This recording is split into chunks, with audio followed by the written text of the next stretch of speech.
वंदे देवमुमापतिं सुरगुरुं वंदे जगत्कारणं वंदे पन्नगभूषणं मृगधरं वंदे पशूनां पतिं वंदे सूर्यशशाङ्कवह्निनयनं वंदे मुकुन्दप्रियं वंदे भक्तजनाश्रयं च वरदं वंदे शिवं शङ्करम्।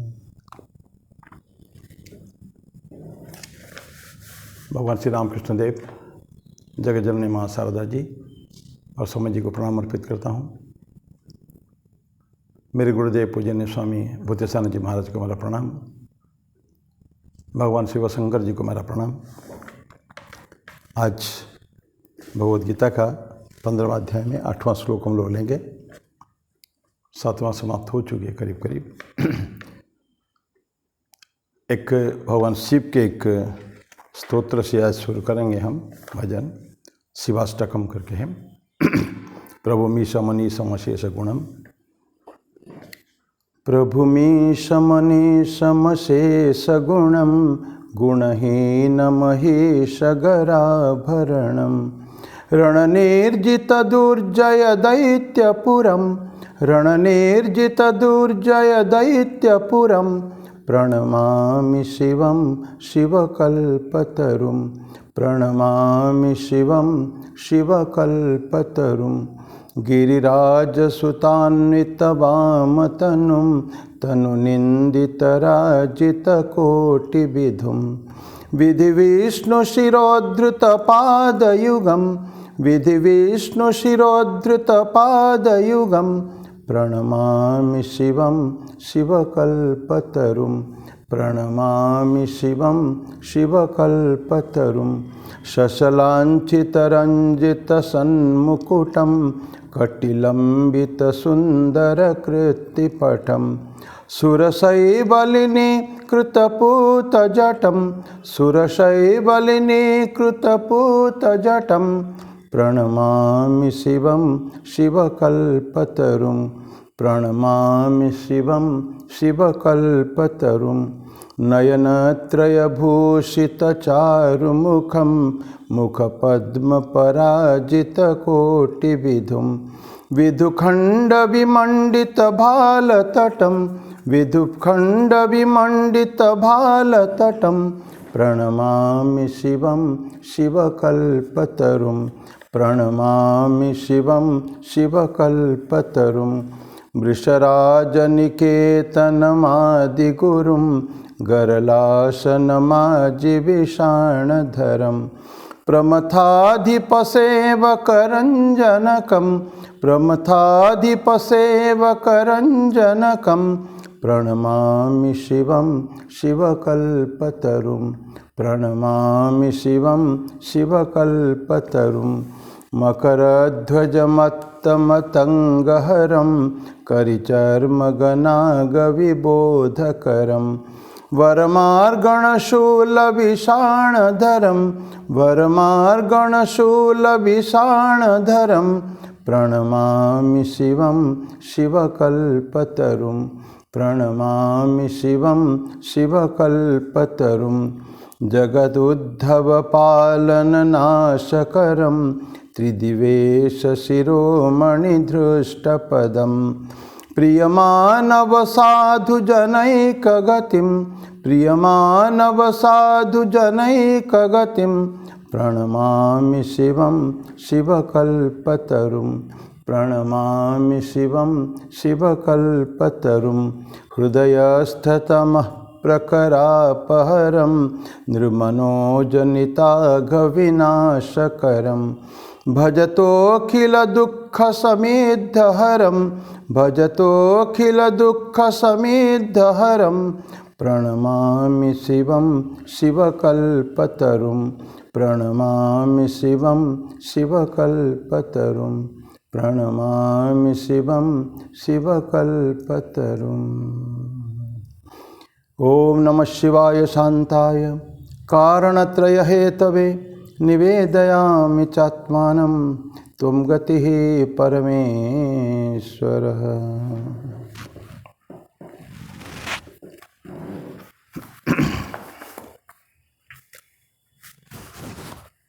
7वां श्लोक लास्ट टाइम हम लोग 15वां अध्याय में पढ़े थे।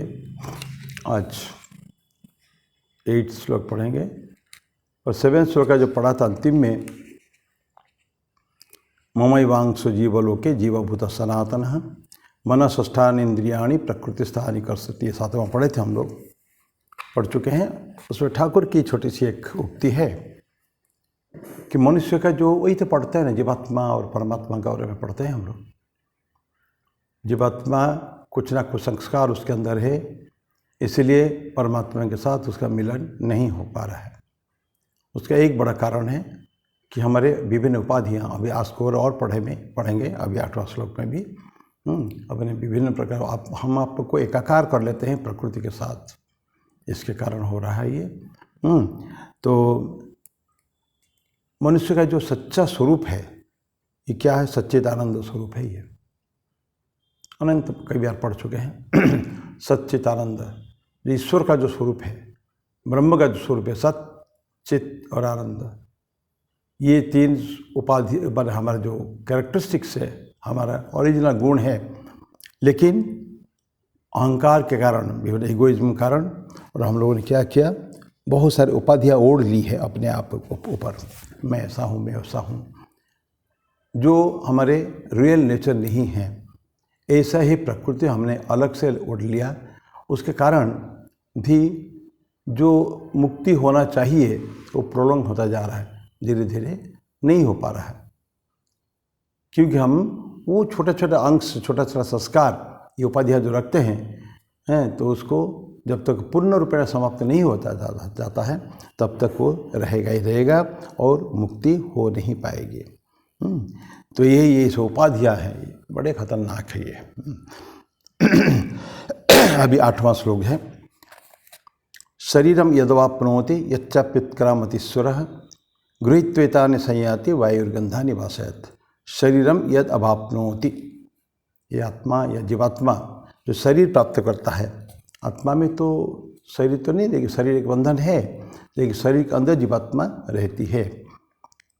तो वो जो वायु मन है, जब तक शरीर नहीं है, अशरीरी जब तक है कि घूम रहा है संस्कार के साथ, कोई ना कोई शरीर को मिलना है। ये बोलते हैं कि शरीरम यद अवाप्नोति, जब शरीर को प्राप्त करती है आत्मा, यच्च अपि उत्क्रामतीश्वरः, या तो कभी कभी उत्क्रामति मतलब छोड़ के चला जाता है, या तो शरीर को प्राप्त करता है या शरीर को छोड़ के चला जाता है।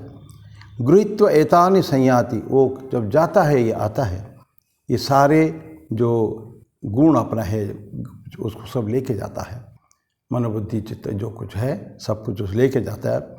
जैसे उदाहरण दे रहे हैं, वायु गंध को प्राप्त करती है अपनी आस्थान से, जैसे फूल है, फूल उसका आस्थान है, क्या है, किसका? स्मेल का, सुगंध का आस्थान फूल है, फूल से ही या कोई ऐसे सोर्स से उसे ले लेती है, फिर धीरे धीरे उसको छोड़ भी देती है। ठीक उसी तरह जीवात्मा ये सारे मन बुद्धि सबको साथ में लेके चलता है। मनः षष्ठानि इंद्रियाणि, मन भी है और 5 इंद्रियां भी है ना, शब्द स्पर्श रूप रस गंध, साथ में मन भी है, उसको लेके जाता है, फिर लेके फिर आता भी है, तो हमेशा उसके साथ है ये। तो ये जीवात्मन को हम लॉर्ड कहते हैं ना, पुरुष भी कहते हैं, परम पुरुष भी कहते हैं, क्योंकि एक्चुअली उसका परम पुरुष जो है उसको देख लीजिए कैसा, उसके मास्टरी है उसके ऊपर, किसके ऊपर? Over the body and the senses. शरीर उसका एक मात्र उपकरण है, और ये मानव जितने सारे मानव बुद्धि चित्त अहंकार कहिए, उसका जो 5 इंद्रियां कहिए, ये सब उसके ऊपर उपकरण मात्र है, उसके ऊपर उसका मास्टरी है। तो बोलते कि विंड, ये वायु जो है, बोला ना, वायु गंधानि वासयात्, वायु स्मेललेस है, एयर में, आकाश में कोई स्मेल नहीं है, लेकिन जब वो कहाँ से लेती है? वो फूल से और कोई सोर्सेस से, विशेष करके फूल ही उसका सुगंधि का सोर्स है, वहाँ से ले लेती है। लेने के बाद भी उसको इतना भी कैपेबिलिटी है कि वो उसको छोड़ भी सकता है धीरे स्लोली, एकदम ऐसा नहीं है। अभी लिया है, काफ़ी देर घूमने के बाद स्लोली सेंस चला जाता है।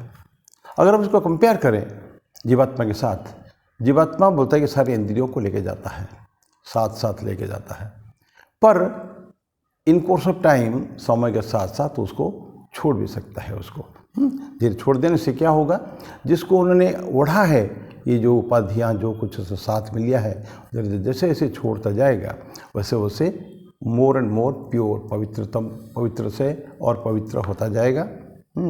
और करके एक समय आएगा धीरे धीरे वो सब छूट जाएगा। जितना भी संस्कार, जितना भी उपाधियाँ, जितना भी हमारे अंदर अटैचमेंट्स है, जिसके साथ एकाकार हो गया था, अपने आप को एक कर लिया था और आत्मा ने, उसको जो छूट जाएगी तो जिसको हम कहते हैं मुक्ति, वो हो जाएगी। फिर उसके बाद कोई अटैचमेंट उसमें नहीं रहेगा। तो ये उपाधि को धीरे धीरे उसको छोड़ना पड़ेगा और अपने उपाधि के जो अटैचमेंट जो है तो उसको डिटैच करना पड़ेगा। और जैसे जैसे डिटैच करना जाएगा उसका जो कंटेंटलेस कॉन्शियसनेस, चेतन सत्ता, चैतन्य पूरा जड़ता जिसमें नहीं है। जीवात्मा जो शरीर में आती है तो जड़ता है, जड़ शरीर तो जड़ है, उसके साथ अपने आप को रहती है, फिर जड़ को छोड़ के चली जाती है, फिर आती है। Like this it continues for years, अनंत काल तक चलता रहता है, हजारों लाखों शरीर आ जाता है, जब तक कि वो अपने अटैचमेंट को, आसक्ति को छोड़ती नहीं है। तो यही बोलते हैं कि जैसे जैसे वो डिटैच करता है, अपने आप को अनासक्त कर लेती है, आत्मा कर लेती है, ये जो आसक्ति को छोड़कर अनासक्ति होगा, किसी न किसी दिन होगा। सिर्फ साधन सापेक्ष है, साधना हमको चाहिए, ठीक ठीक साधना करेंगे ताकि जितना जल्दी हो सके ये सारे ख़त्म हो जाए। और हम साथ साथ में जीवात्मा जो है, या हम ही अपनों को कहें जीवात्मा ही, हम लोग सब जीवात्मा हैं, अंदर जीवात्मा है, तो हम डिलिबरेटली जानबूझ के चाहकर भी हम उसको धीरे धीरे कम कर सकते हैं, अटैचमेंट को। अनासक्त होना है। जितने तेजी से हम आसक्त हुए हैं उतने शीघ्रता से हम अनासक्त भी हो सकते हैं। और ये पावर अगर हमारे में रहे तो फिर मुक्ति बहुत समय नहीं लगती है। जैसे स्वामी जी बोलते थे ना, reserve to yourself the power to detach as fast as you attached.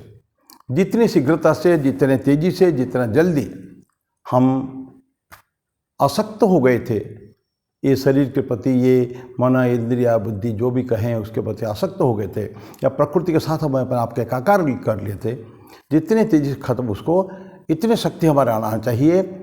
तो इमीडिएटली आज छोड़ना मतलब छोड़ देने का है, मैंने इतने power, reserve on to yourself, reserve अपने पास रहना चाहिए, the power to detach as fast as you attach. तो शीघ्रता से, तो अत्यंत शीघ्रता के साथ हम उसको ख़त्म भी कर सकते हैं, अपने आप को अनासक्त भी कर सकते हैं। अगर करेंगे तो जो उसके जो चैतन्य सत्ता थी वो फिर उसके अंदर आ जाएगी। एक छोटे से उदाहरण दिया जाता है यहाँ, ये जीवात्मा और उसका ये कैसे है, वो क्या उसका नेचर है। बोलते हैं कि जीवात्मा का रिलेशन ये इंद्रिय से जो है प्रकृति के साथ जो उसका रिलेशन है वो कैसे है। जैसे कि मैजिशियन है, ये जादूगर होते हैं ना, दिखाते हैं, जादू दिखाते हैं आके। तो मैजिशियन के पास कुछ इंस्ट्रूमेंट हुआ करता है, बहुत सारे उसके पास होते हैं, उसको स्प्रेड कर दिया। हम लोग देखे हैं, बड़े बड़े शो को छोड़ दीजिए, गांव में आके दिखाते हैं, कभी कभी देख शो, छोटे छोटे मैजिशियंस शो दिखाते हैं। उनके पास एक पोटली रहती है या एक बैग रहता है, तो आएंगे एक जगह में, थोड़ा कुछ डुगडुगी बजा देंगे, कुछ कर देंगे ताकि अट्रैक्ट करे, आकर्षण करे, आकर्षित करे लोगों को देखने के लिए।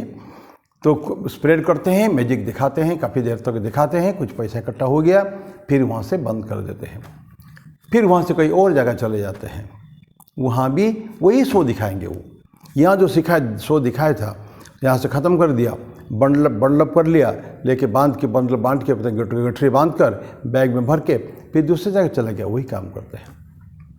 ये कब तक करता रहेगा, जब तो उसका सब खत्म हो जाएगा।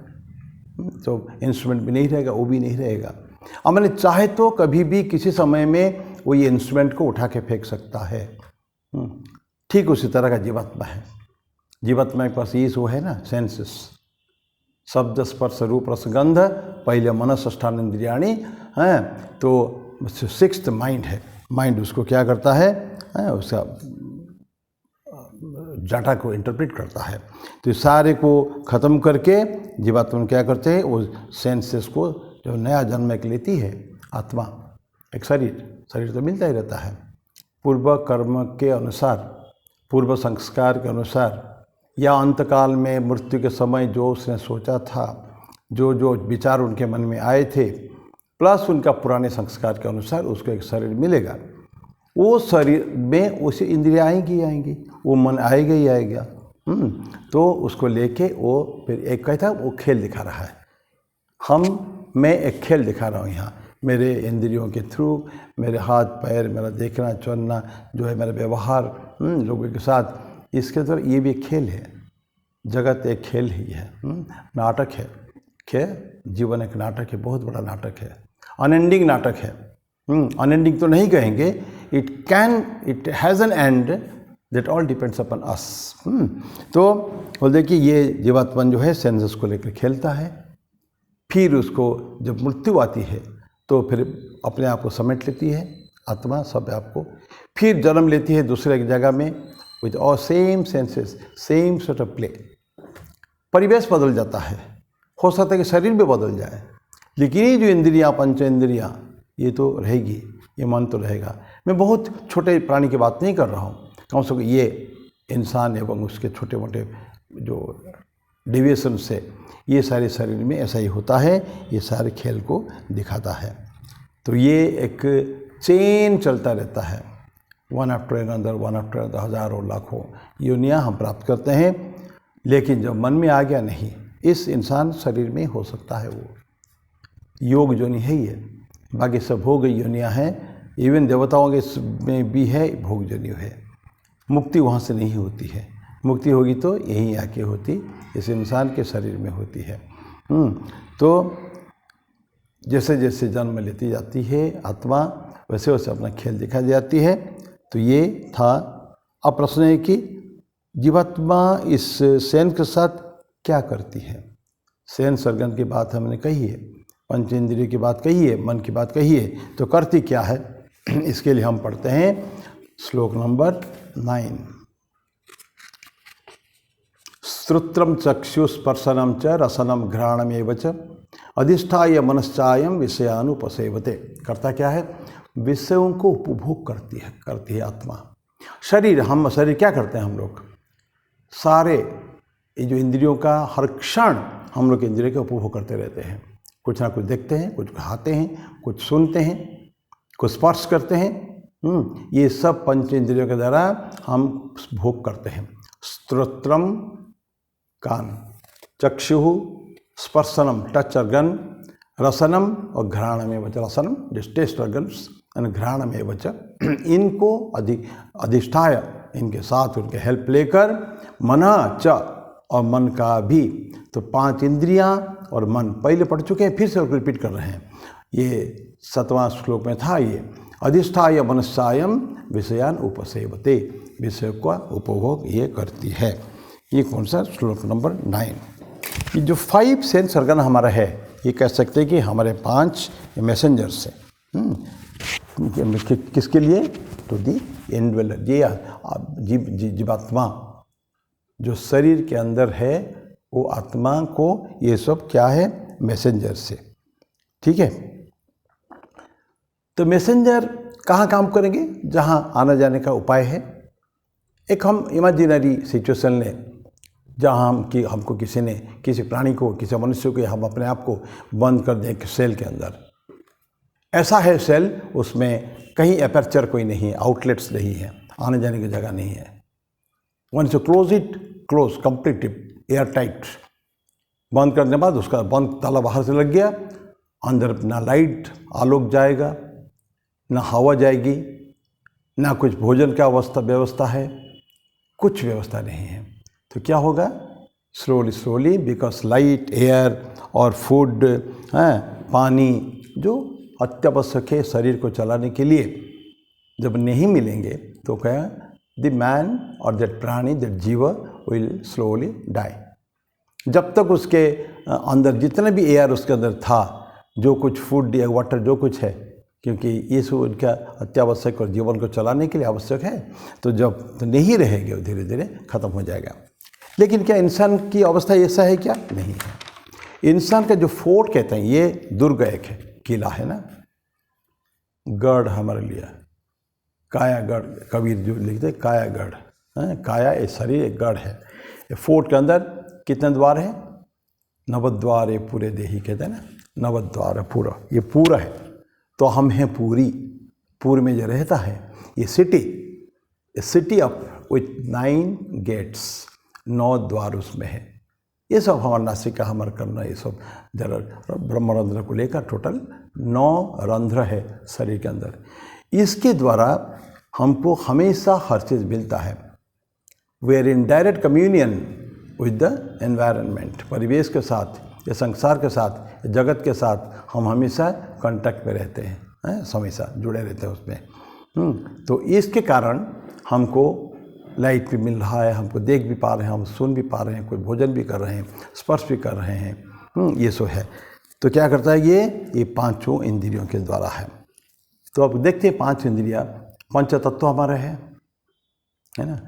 तो भूमि, जल, वायु, अग्नि और आकाश, इस तरह का 5 हमारे तत्व है, 5 तत्व है। तो 5 तत्व हमारे 5 इंद्रियों को भी ये करता है, एक एक इंद्रिय एक एक तत्व को लेके रहता है। जैसे फर्स्ट है साउंड, शब्द। शब्द किसके एडजंक्ट है? उपाधि है, आकाश का है। आकाश से शब्द रिलेटेड है, शब्द जो आकाश को ही रिप्रेजेंट करता है। साउंड एडजंक्ट ऑफ आकाश है। ये हमको कैसे आता है? कान के द्वारा आता है, ईयर। कान के जरिए ये शब्द हमको प्राप्त होते हैं। तो एक ही चला गया। आँखें क्या करते हैं? हमको कहाँ से लाते हैं? Messenger of light and form. आलोक भी आता है और विभिन्न कृतियाँ हम देखते हैं। कुत्ते, बिल्ली से लेकर कोई भी व्यक्ति अलग अलग हमारे सामने आते हैं। एक चीज़ ध्यान रखिए, यहाँ मैं तो विषयांतर कर रहा हूँ, हम एक जो कोई भी जीव है 5 चीज़ों को लेके होते हैं, 5 तत्व, अस्थि, भाति, प्रिय, नाम और रूप। अस्थि, ये जैसे हम कहते हैं सच्चित आनंद स्वरूप है। ये जो सच्चित और आनंद, ये उस प्राणी के अस्थि, भाति और प्रिय को रिप्रेजेंट करते हैं। प्रत्येक व्यक्ति हमारे हुए, एक कुत्ता हुआ, एक बिल्ली हुआ, एक पेड़ है, अब कोई भी है, गधा है, एक चींटी है, उसके तो 5 चीज़ें हैं। 5 चीज़ों में 3 कॉमन है सबको, अस्थि, भाति, प्रिय, सच्चित और आनंद है। सत्य, भाति साइंस, चित्त और प्रिय आनंद। इसके ये तो सब पे कॉमन है। एक कुत्ता में और हमारे में कोई फर्क नहीं, ये तीनों चीज़, कुत्ता में भी सच्चित आनंद है, हमारे अंदर भी है। लेकिन फ़र्क कहाँ है? नाम और रूप में। नाम रूप, उसके कुत्ता का नाम दे दिया गया, उसको रूप दिखा दिया गया, ऐसे कुत्ता है, 4 पैर है और दौड़ता 4 पैर में, या कोई 2 पैर वाला है। और ये भी है सेंटीपीड सर्पल्ट जो है, सैकड़ों पैर वाला भी है। तो ये क्या हो गया? उसका नाम अलग हो गया और एक रूप अलग हो गया। बाकी फर्स्ट 3 जो एट्रीब्यूट्स, जो गुण हैं, ये सबके लिए बराबर है। तो ये हम आकाश क्या देखते हैं? फॉर्म, वेरियस फॉर्म देखते हैं। और ये एक मैसेंजर ये भी है, ये जो आँखें हैं ये भी एक मैसेंजर है। और उसका तत्व क्या है? फायर, अग्नि तत्व को ये रिप्रेजेंट करता है हमारे ये आँखें करते। और क्या दिखाते हैं हमको? फॉर्म और आलोक और विभिन्न कृतियाँ ये दिखाते हैं। आइस हो गया ये। एआर का क्या होता है? टच, स्पर्श इंद्रिय जो है, स्पर्श इंद्रिय एआर से। और एआर कहाँ है? स्पर्श कहाँ आता है? कोई पर्टिकुलर इंस्ट्रूमेंट नहीं, तो होल बॉडी, चारों तरफ स्पर्श आता है। हवा चलती है जो ना, सिर से सुंदर वसंत पवन चलती है, तो कोई पर्टिकुलर अंग को हमको अच्छा ये लगता है, ऐसा नहीं है।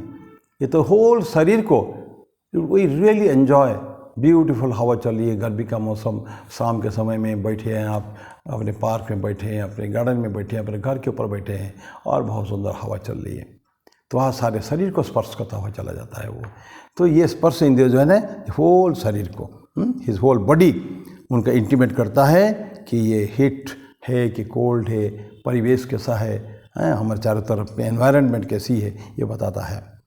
तो हमने आकाश देखा, आकाश किसके है, इसके साउंड आकाश और कान के जरिए आता है, लाइट आंखों के जरिए आता है, टच ऑर्गन क्या आता है, एयर सारे शरीर को आता है, देन टेस्ट अपना रसना, तो रसना किसके है, वाटर के है, जल के, जल के प्रतीक है। और हमारा टंग जो हमारा है जिह्वा, ये सब 5 ज्ञानेंद्रिय 5 कर्मेंद्रिय है ना, तो जिह्वा उसको हमारे को लाता है टेस्ट। क्या खाया, ये खाया, इमीडिएटली जिह्वा बताता है कि इसका टेस्ट ऐसा है। टेस्ट बॉड से होता है जिह्वा के ऊपर, क्या खाया, नमकीन की मीठा कि कड़वा कि क्या तीखा, ये सब हमको मिलता है टेस्ट बॉड से, टेस्ट से। और अंतिम है स्मेल। स्मेल किसका, अर्थ का है, पृथ्वी। तो हमने क्या देखा, आकाश, अग्नि, वायु, जल और ये पृथ्वी तत्व, मिट्टी जिसको कहते हैं, मट्टी बेटे, अर्थ। ये सब विभिन्न ऑर्गन से हमारे पास मैसेजर आते रहते हैं। सो वो सेल जैसा नहीं है जहाँ कुछ भी नहीं हो, कुछ देर पे मृत्यु हो जाती है, यहाँ है। तो इसी ऑर्गन से हमको कैसे, हाउ टू कंट्रोल इट। तो बोलते हैं कि और मन क्या करता है, ध्यान रखें, मन ये सारे जो इन्फॉर्मेशंस आते हैं, इन्फॉर्मेशन को प्रोसेस करता है, ये इंटरप्रेट करता है। क्या आपको मिला, किस तरह मिला, ठंडी, गर्मी, कड़वाहट है, या स्मेल ठीक नहीं है, बदबू है उसमें, और देखने को अच्छा नहीं है, फॉर्म अच्छा नहीं है, विकृत अवस्था है उसका। इस तरह की वेरियस जो उसको आते हैं मैसेजेस, वो माइंड उसको कैप्चर करके उसको इंटरप्रेट करता है। ये सब सिस्टम शरीर के अंदर है, वो खाली हम पढ़ रहे हैं, लेकिन ये ऑटोमेटिकली इट गोज, सब कुछ है, और माइंड उसका इंटरप्रेट करता है डाटा को। तो जीवात्मा क्या करते हैं, ये सारे जो पंच इंद्रिय व मन के द्वारा उसको चेरिश, उसको अच्छा लगता है या बुरा लगता है, नाउ क्योंकि माइंड ने बता दिया ये ठीक नहीं है ये। सो इंटरप्रेट करने के बाद हम उसको कौन, फिर फाइनली जो डिसीजन जीवात्मा को लेना पड़ेगा। हाउ लॉन्ग, मैं कितने दिन इस पंचेंद्रियों के द्वारा भोग करते करते, is there an end to it, और can I bring an end to it, ला सकता हूँ क्या। क्योंकि अगर हम भोग वस्तु लगातार अगर अनंत काल तक देते जाते हैं इंद्रियों को भोग करने के लिए, तो उसका कोई अंत नहीं होता है। इंद्रियां कभी भी सेटिस्फाइड, संतुष्ट नहीं होती हैं। उस ययाति की स्टोरी जो है, ययाति की स्टोरी हम पढ़े हैं ना, ययाति राजा थे, खूब भोग किया एक जीवन उन्होंने, बेहिसाब एंजॉय कर रखो, करने के बाद सारा एक जीवन करने के बाद भी जब वृद्धावस्था आ गया, अवस्था आ गई वृद्धावस्था, उस समय में उसको इच्छा हुई कि मेरे को और एक जीवन अगर मिल जाए तो मैं और भोग करूँ।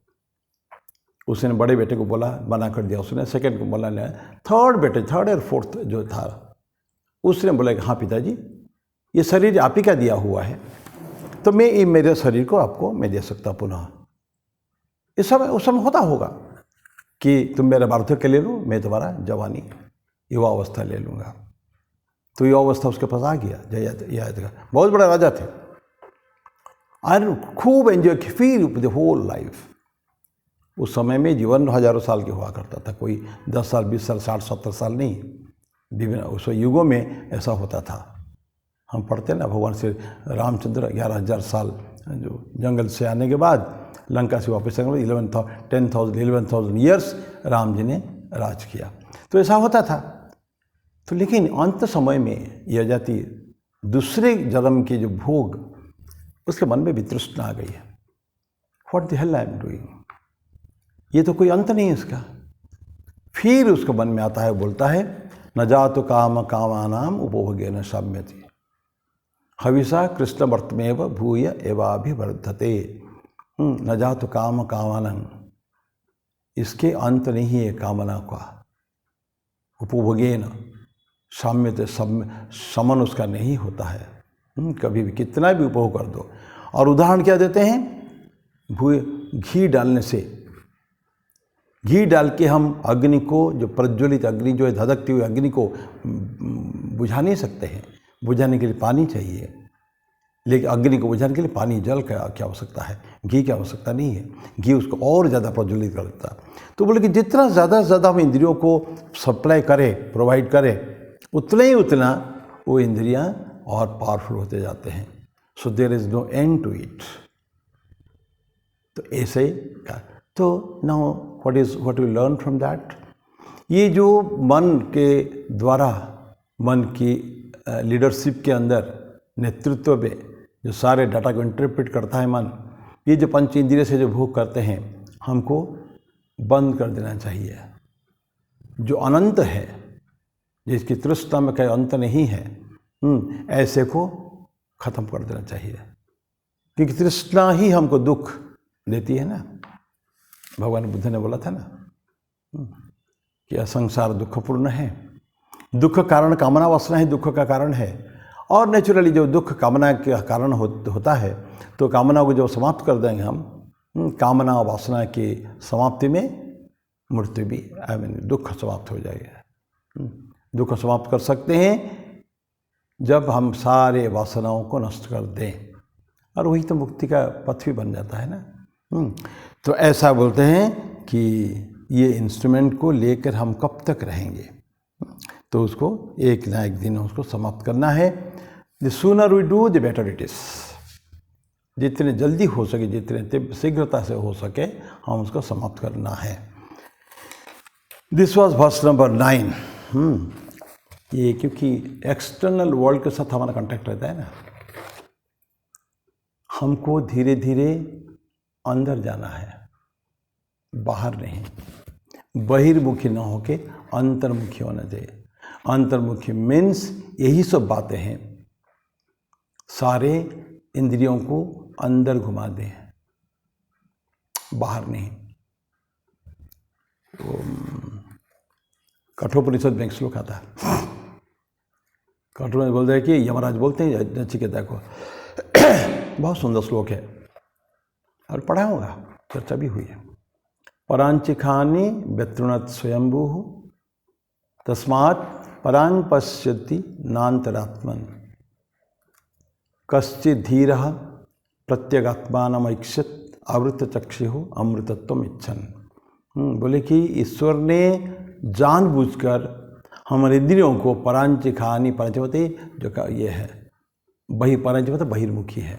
कौन? खानी, खा मतलब वो होता रंध्र होता है, तो सारे जो छिद्र है सारे परांचिखानि, ये स्वयंभू ने शुरू में at the beginning of the our जीवात्मा का जो हमारे हुआ पूरा मानव जगत के लिए भी, उन्होंने सारे इंद्रियों को बहिर्मुखी कर रखा है डेलिबरेटली। तो क्या होता है फिर इंसान करते हैं, ये बाहर दिखता है, न अंतरात्मन। परांचिखानि व्यतृणत स्वयंभू तस्मात् परांग पश्यति न अंतरात्मा, अंतरात्मा को नहीं देखता है। लेकिन कश्चित् धीरः, कोई वैज्ञानिक व्यक्ति, कुछ थोड़े से, कोई एक नहीं, देयर आर मेनी, हम उपनिषद में जितने पढ़ते हैं ना, बहुत सारे से लोग हैं, वो क्या करते हैं, वो अमृत को प्राप्ति के लिए साधना की परम अवसाद चरम अवस्था में आपने को उनको क्या चाहिए, बाहर के एंजॉयमेंट, अभी आपने बात किया ना, बाहर के एंजॉयमेंट हमको नहीं चाहिए, वही हमको बर्बाद करता है। तो वो सारी इंद्रियों को अंतर्मुखी कर देते हैं, करके दे सी, बिकॉज उसी से अमृतत्व की प्राप्ति होती है। Then it's he sees inside not outside. कश्चित् धीरः प्रत्यगात्मानमैक्षत आवृत चक्षु, अंदर कर देना, अमृतत्वम इच्छन, अमृतत्व को इच्छा करते हुए अंदर कर दिया। Now when he sees inside what you will see, वो ईश्वर को ही देखेगा अंदर। और ये हमारे चक्षु नेत्र वो काम नहीं करते हैं, सारे होल माइंड को हमने अंदर कर दिया है। तो ऐसा सो ब्यूटीफुल थिंग्स ना एक्चुअली करने को अगर चाहें, संतों ने क्या किया हमारे, हम उपनिषद में जो सैकड़ों हजारों संतों को देखते हैं, क्या किया उन्होंने, इट्स ओनली फॉर दिस, यही उनका काम था। कभी भी उन्होंने बाहर की तरफ ध्यान नहीं दिया है कभी भी। कहाँ जंगल की कंदराओं में, ये पहाड़ी के कंदराओं में, जंगल में बैठे बैठे उन्होंने, वहाँ तो कोई नहीं, देयर इज नो एंजॉयमेंट, ना कुछ देखने को मिलता जंगल के अलावा, ना कुछ खाने को फल मूल के अलावा, यही तो है उनका। सो स्लोली जितने भी बाहर देखते थे, दे डू इट इनसाइड, अंदर कर देते हैं। सो दिस वाज श्लोक नंबर 9। श्लोक नंबर 10, उत्क्रामंतम स्थितम वापि भुंजान्नं वा गुणान्वितम विमूढ़ा नानुपश्यन्ति पश्यन्ति ज्ञान चक्षुषः। तो हमको क्या चाहिए? डिवाइन आई चाहिए हमको। आँखें कैसे चाहिए हमको? दिव्य पवित्र दैवी चक्षु हमको चाहिए, डिवाइन आई, और उसको डेवलप करना पड़ता है, सब में नहीं होता है। उसी को ये अब देते हैं कि उत्क्रामंतम स्थितम वापि, चाहे बाहर चला के, मन हमारा शरीर मन लेके बाहर चला जाता है ना।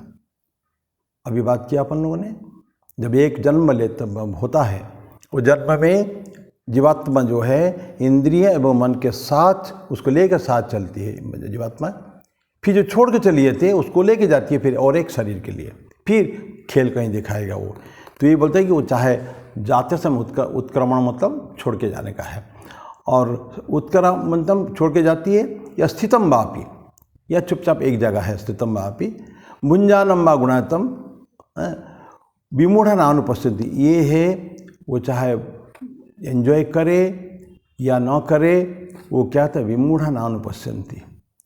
ये जीवात्मा को या आत्मा को या ईश्वर को विमूढ़ तो मूढ़ व्यक्ति जो है देव नहीं देख पाते, न अनुपश्यन्ति पश्यन्ति ज्ञान चक्षुषः। और ज्ञान की चक्षु जिसके पास है, डिवाइन आई जिसकी हम चर्चा करेंगे, वही है कि वो देख पाते हैं ज्ञान चक्षु के द्वारा। नॉर्मल आँखों में नहीं देखा जाता क्या? बाहर के देखे जाते हैं।